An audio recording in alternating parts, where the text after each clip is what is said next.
The amazing gems that our guests have said during the 30-day exhibition series, I felt needed a bit more context and a bit more spotlight. We had some amazing guests during this series, and today I will be reacting to some of the gems that they have said. I hope you enjoy. A big turn off is I find myself that if I travel with one of my male colleagues, the conversation gets directed directly to my male colleague. It's almost like I'm just there as an add-on. I could be the person that ultimately makes the decision whether I buy from you or whether I buy from the stand around the corner. So you need to engage me in that conversation just as much as my male counterparts, because it will be a joint decision. Yeah, so what Tina is referring to here is something that every female in their life has gone through, which is when you are having a business conversation and a male colleague or business partner is in the room as well, you'll find that people, men and women, it's non-discriminatory,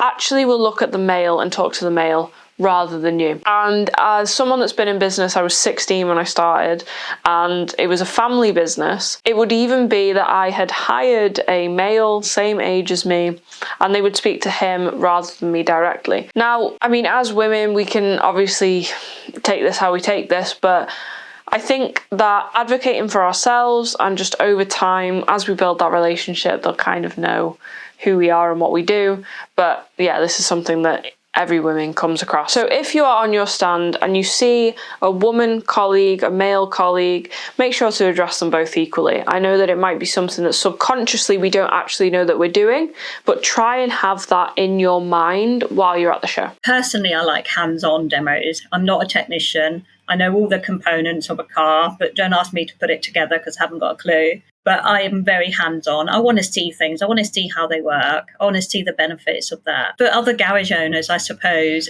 invitation initially, maybe, especially if they are perhaps suppliers that you've already got a small relationship with that you can build on, invitations from them, potential offers of what you can give them if they come and visit while they're there, and just start that slow process of building that relationship, because the takeaway from that afterwards, if that gets followed up, is perhaps a visit on site.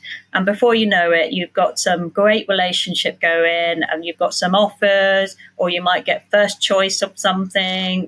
And then, down the line, you could become a brand ambassador for them. And it just has to start somewhere. So Tina here is talking about the kind of flow or funnel of how somebody can go from being no one or somebody that you just want to open that business relationship with, all the way to a brand ambassador.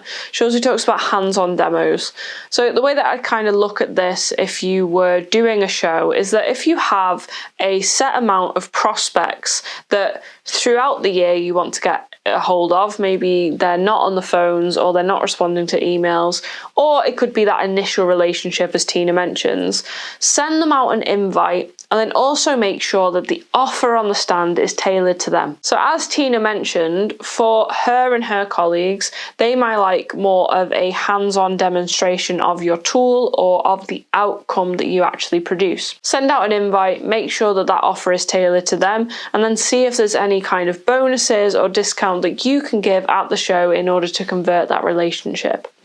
Then, as you convert that relationship into a sales and business relationship that's ongoing, make sure to check in with them based on what you have found out that they like, so that they can then become a brand ambassador for your company. When you have a brand ambassador, not only do they create content for you, not only do they refer people to you, but it also gives you the social proof as a brand so that you can continue to nurture relationships of similar garages, workshops, etc. I don't want to know what you're selling. I want to know why you're selling it to me. What is it going to do for my business? How am I going to make money out of this? How is it going to streamline my processes? How is that going to help my technician? It's the why about why I need to buy that tool from you, or that piece of equipment, or whatever that product may be. Why am I selling it from? Why am I buying it from you? And you get that through the marketing messages that you get and the people that reach out to you. When you go and you're looking, you've already got in your head that these are the type of people that you need to go and look. So what Tina's mentioning here is when we are selling an offer, a common mistake is that we can talk about the features, what's cool about it. And I mean, I don't know if you've seen, but there is a kind of meme or an example of Apple where rather than talking about the features of the iPod, which was the fact that it had X amount of storage, it was X amount fast, it was really thin, etc., instead they put the amount of songs that you could fit in your pocket. So that was actually the outcome, is that I have this amount of songs, I can slip it into my pocket, and that is what I'm buying. I'm not buying 1.5 gig, because I don't particularly care about that. I care about the outcome, which is the amount of music that I can have on that. And when we kind of frame our messaging that way, we talk about the outcomes, and that allows our customer to envision what that is going to do for their life. So next time that you're at an exhibition or you're running a marketing campaign, frame it on the outcome rather than just the features and all of the cool gadgets and gazmos that is kind of on your product or within your product. I think it's just about connecting with the audience. I think, I love working in this industry, and I find everyone I speak to sort of from the garage side of things are so passionate about it. So to be able to actually go to an event and interact with, so many people outside of their sort of natural habitat, if you like, in the garages, it really gives an opportunity to sort of know them better, to understand them. And then for myself, for also Repair Focus, it's a great idea to an opportunity to sort of build ideas around content that we're going to be doing for the next 12 months. So, it's very much often that I'm traveling out to see people, and it's great that, for Automechanica, it's going to be a case of people coming over to see us and chatting and finding out more. And you can't do that sort of with such a large number of garage owners and technicians outside of a conference venue. So really looking forward to it. It's going to be a good few days there, I think. Yeah, so what Phil's referring to here is that exhibitions are an incredible opportunity when it comes to feeding your content funnel. And he mentioned here a 12-month content. And for us as a content marketing agency, that was obviously music to our ears, because he's right. For example, if you wanted to look at what people were coming up against in terms of problems, in terms of questions, in terms of solutions that they needed, the best way to get that is if you had 15,000 of them in a room with you and you could ask them the questions, or you could see what they're talking about when it comes to your product, what questions they're mentioning, what problems they're saying that they're having. And this then allows you to create that content, which we've spoken about in a video on debriefing and how you would kind of do that. But you want to take all of those questions, problems, solutions, conversations, and turn that into content for the next 12 months for your brand, because you know that your ideal customer persona and your ideal customer is actually talking about those issues. So a great opportunity to make content, especially when you have so many people in a room. One of the things I try and do is talk to everybody in the garage. It's not just the garage owner that's important, it's the technicians as well. They're the ones using tools. They're the ones who are, using products every day on the workshop floor, fixing the cars. They know these inside out, and they're the ones who can then go and recommend, we need this new bit of kit, we need this new tool, this new software, to the garage owner, explain it through. And then those brands that are championing their expertise and their knowledge alongside their products and speaking to everybody there. It doesn't matter if you're a garage owner. Like I said, the technician has, as much importance these days. I think that's absolutely. When it comes to our audience, we obviously have our ideal customer persona, which might be the garage owner, the body shop owner, etc. But we don't realise that our champion advocates are the people actually having the problem, which might be the technician, right? And that might be that their problem is different to the subset that the garage owner is having. So this is why it's so important to speak to everybody inside your ICP, because not only are people making decisions at different points, but they're also making it for different reasons. An example of this, if I had a diagnostic tool, it might be that I wanted to get an aftermarket diagnostic tool to run pre and post scans quickly. As a technician, that gets me in and out of the bay quicker so that I can move on to other jobs, because I get very frustrated when I plug in a tool and it takes 40 minutes just to scan the vehicle, for example. I want to be in and out, pre, post, done. However, if I'm the garage owner, it might be that I want the bay because I want the next car in for money. So the ROI of that tool might be what's important to me. One is time, one is ROI. So although they're loosely connected, when we talk to different audiences in different ways, it allows them to champion based on their ideal outcome, which might be slightly different. So when you are talking to your audience, make sure that you're talking to a wide variety of that audience, from apprentice to technician to garage owners, so that you can improve your messaging based on their issues. So the aftermarket has an opportunity to lead the automotive industry, but it has to be very reactive to what's going on in the wider automotive industry. The introduction of electric vehicles and more ADAS, and that's based around regulations from elsewhere. So there are challenges, absolutely there's challenges, but rather than focus on those challenges and rather than focus on those, those negative perceptions, we have an opportunity to sort of say, well, actually, these are opportunities.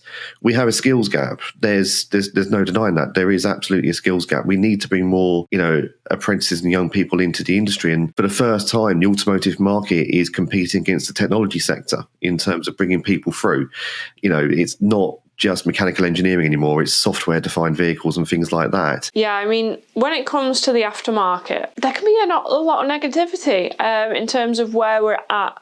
So that could be because of EVs, it could be because of hybrids. Obviously, there is the skills gap. There is the, slight discussion around inequality when it comes to people within the industry. However, I think, as Phil says, he's more of an optimist. And I think that we have that. I mean, when it comes to the aftermarket, not only are we now in the technology era. So, for example, when it comes to vehicles and mechanics, previously it was kind of, I don't know what to do after school. I'm going to go on an apprenticeship, become a mechanic. And it was more hands-on, manual. And there wasn't a lot of technology involved, actually, in the vehicle.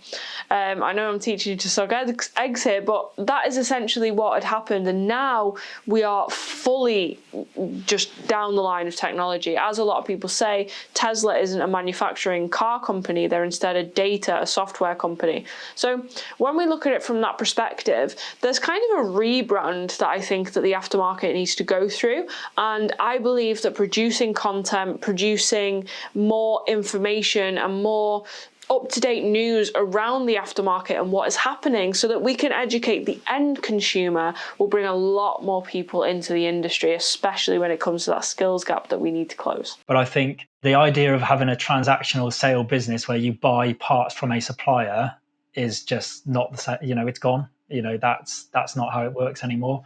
And I think the people that have done it better are the ones that have actually built relationships as existing suppliers. And it might just be a 10-minute catch up, but that's just about relationship then, isn't it? That's about, having that appeal to want to go and talk to somebody. And I just think that's so important. When it comes to B2B expectations now, we're actually more aligned with B2C than previous. So it's a very high percentage of B2B buyers that actually expect more of an Amazon-like experience. So in the same way that we want more relationship, more kind of coddling from our suppliers, not to sound demeaning in that term at all, but essentially we want more of a relationship. We want you to care about us. We want to feel special as the consumer.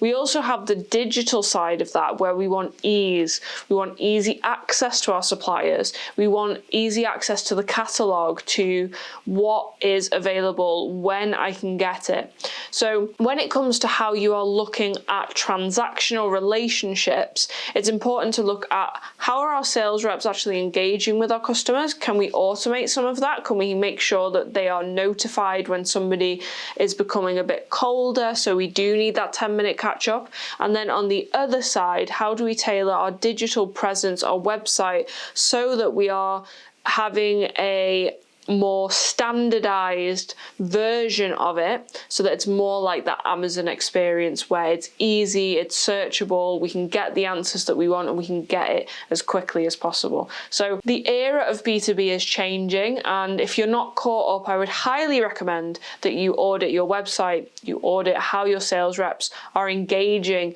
with previous leads so that you're not having a purchase and then leaving them in the dark. And there's a lot of technology now with CRMs like our VA CRM, with the technology that you can put in websites, as well as the content that you can put out that can nurture all of that in one fell swoop. Think about it from the participants or the visitors that you're looking to attract. What is it that they're going to want to see, and what is it that's going to bring them to the stand? One of the things I spoke about at a recent Automechanica exhibitors day was that, think about what is it that's going to draw you to the stand. Now, number one for me is an invite.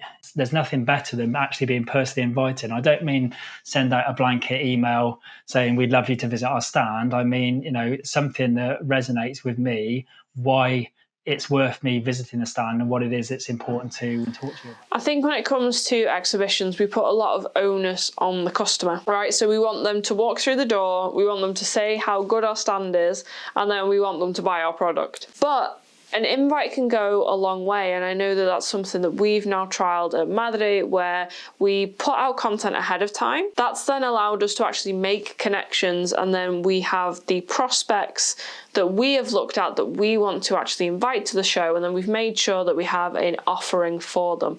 So what Tim's talking about here is actually a personalised invite. What's something that is an outcome that he would like? What is maybe something that that he's referenced? I know that he mentioned in the exhibitors day a Rolex, so if anybody wants to send him one of them. But when it comes to wanting to get people to the stand, what we can tend to do is, like Tim mentioned, that blanket email.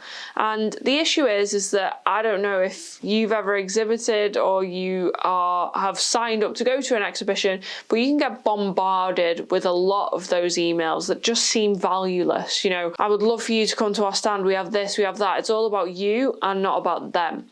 So instead, frame it. Do you have a list of prospects that you genuinely want to come to the show? Why would you like them to come? What is it in it for them? And then how can you make it a bit different? Can you send something out? Can you do it by mail? Can it be a phone call? How do you make it more personalised and less general in order to get them to your stand?